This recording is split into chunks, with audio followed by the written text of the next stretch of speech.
ప్రియ ప్రియ సాయి బంధువులారా, ఈరోజు ఒక గొప్ప సుదినం. మన జీవితాల్లో కొన్ని సమయాలు సువర్ణాక్షరాలతో గుర్తుపెట్టుకోదగినవి. అటువంటి రోజు ఈ రోజని మనం భావిస్తున్నాం.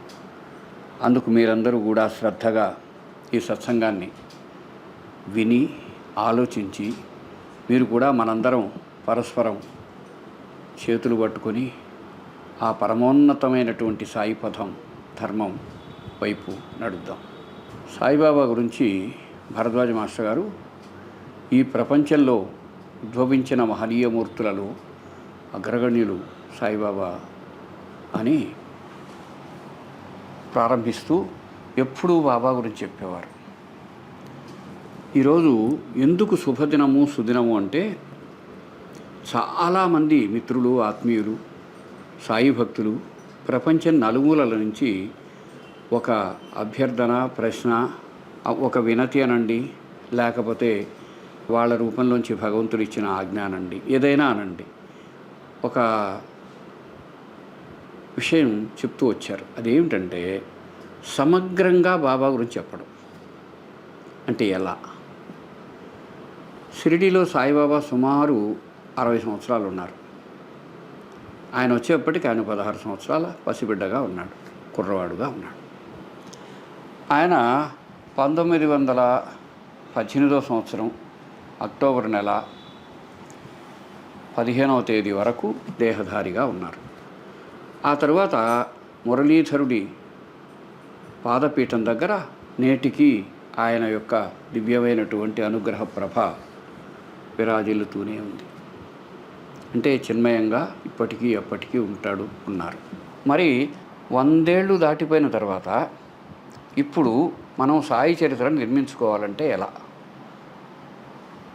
అంటే మనకు లభించినటువంటి లభ్యమైన ఆధారాలతో ఏ విధంగా సమగ్రంగా, తెలిసినంతవరకు పరిపూర్ణంగా, అర్థవంతంగా సాయిబాబా గురించి మనం పరస్పరం ముచ్చటించుకోవడం, చెప్పుకోవటం. ఇంకొక విషయం ఏంటంటే, మనం అనేక ఆధారాల ద్వారా మనం నేర్చుకున్న సాయి గురించిన విషయం పంచుకుంటున్నప్పటికీ ప్రధానమైన ఆధారం పరమ పూజ్యులైన భరద్వాజ మాస్టర్ గారి పాదారవిందాలు మన శిరస్సు మీద ఉండడం. ఆ మహానుభావుడి పాదాలకు నమస్కరించగలిగిన ఘనతే ఈ సత్సంగానికి పునాది. మాస్టర్ గారి గన పరిచయం కాకపోతే అసలు ఈ సత్సంగానికి అవకాశం ఉండేది కాదు. ఇంకొక విషయం ఏంటంటే, ఆయన గారు ఒక అద్భుతమైన అనుభవంతో ప్రత్యక్షంగా సాయి యొక్క సాన్నిధ్యాన్ని అనుభూతి చెంది, ఎప్పుడు సాయిబాబా సమాధి అయిన 45 ఏళ్లకు, అప్పుడు ఈయన వయసు ఎంత? 25 సంవత్సరాలు. ఆ ప్రభావితమైన ఆ అనుభూతితో సాయి భక్తికి బానిసై యావజ్జీవితం దానికి సమర్పించిన గురుభక్తుడి జీవితమే మనకు మార్గదర్శకం. కాబట్టి సాయిబాబా గురించి ఆయన ప్రతి చిన్న వివరాన్ని సేకరించి గ్రంథస్థం చేయటమే కాక ఆ వివరాలన్నీ తన చుట్టూ ఉండే వాళ్ళతో పంచుకున్నారు. అది మనకు ఒక అద్భుతమైన స్వర్ణమయమైనటువంటి ఆధారం. సరే, అదే కాకుండా అనేక మంది మహనీయులు, భక్తులు బాబా గురించి చెప్పారు, చెబుతారు కూడా. అందులో మొట్టమొదటిగా ప్రశస్తమైన వారెవరు? మొదటివారు హేమాత్ పంత్. అన్నాసాహెబ్ దబోల్కర్ అనేటువంటి ఒక మేధావి సాయి చేత, మన తెలుగులో నన్నయ్య భట్ అన్నట్టు హేమాత్ పంత్ అంటే మరాఠీ నన్నయ్య భట్. ఆయన్ని ఏమయ్యా హేమాత్ పంత్ అన్నారు. ఆయన దాన్ని ఒక ఆశీర్వాదంగా తీసుకొని తన గ్రంథంలో తన పేరు హేమాత్ పంత్ అనే రాసుకున్నాడు. ఆయన రాసిన సచ్చరిత్రే సాయిబాబా పరంగా చూస్తే మొదటి పుస్తకంగా భక్తులం అందరం పరిగణిస్తారు. అదేవిధంగా అప్పుడు దాస్గను కొన్ని చోట్ల సాయి గురించి వివరించినటువంటి వివరాలు కూడా ఆ మొదట్లో ఉన్నాయి.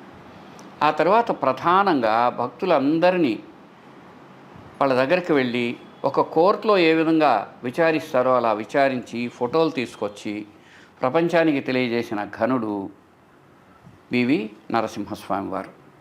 అదేవిధంగా ఒక 11 నెలలు సాయి సాన్నిధ్యంలో ఉండి తన క్షయరోగాన్ని పోగొట్టుకొని గొప్ప భక్తుడైనటువంటి వామనరావు పటేల్, ఆయన్నే సాయి శరణానంద అన్నారు. మాస్టర్ గారికి కూడా తెలుసువారు.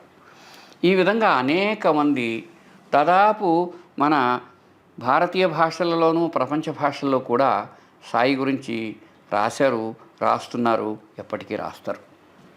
ఇప్పుడు మనం ఎక్కడున్నామంటే సమగ్రమైన దర్శనంతో వీటన్ని ఆధారాలతో మనం ఒక సాయి యొక్క చరిత్ర నిర్మించుకుందాం, పరస్పరం పంచుకుందాం. అంటే ఇక్కడ మనం ఈ సత్సంగంలో చెప్పుకునే ప్రతి దానికి ఒక ఆధారం ఉంటుంది, ఆ ఆధారానికి ఒక మూల ఉంటుంది.